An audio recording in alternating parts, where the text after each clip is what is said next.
বাংলাদেশ খাগড়াছড়িতে এক শিক্ষকের বিরুদ্ধে ধর্ষণের অভিযোগ। মেয়েটি নাবালিকা, সপ্তম শ্রেণীতে ছাত্রী। স্কুলের শিক্ষক সোহেল রানা নাবালিকাকে ধর্ষণের ঘটনা শুনে সেখানকার আদিবাসী স্কুল ছাত্রছাত্রীরা উপস্থিত হয়।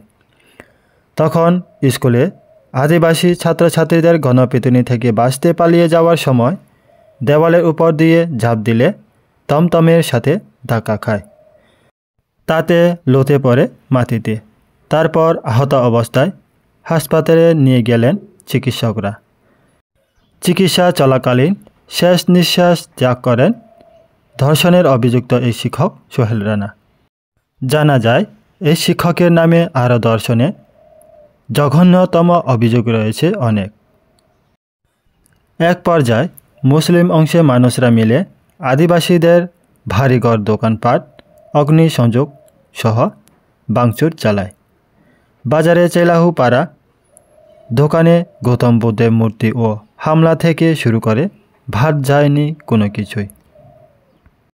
পাহাড়ি আদিবাসী অংশের মানুষের অভিযোগ, ধর্ষণকারী সোহেল রানা নামে অভিযুক্ত শিক্ষকের বিরুদ্ধে আরও বেশ কয়েকটি ধর্ষণের মামলা রয়েছে, তাও নিজ স্কুলের ছাত্রীদের সাথে।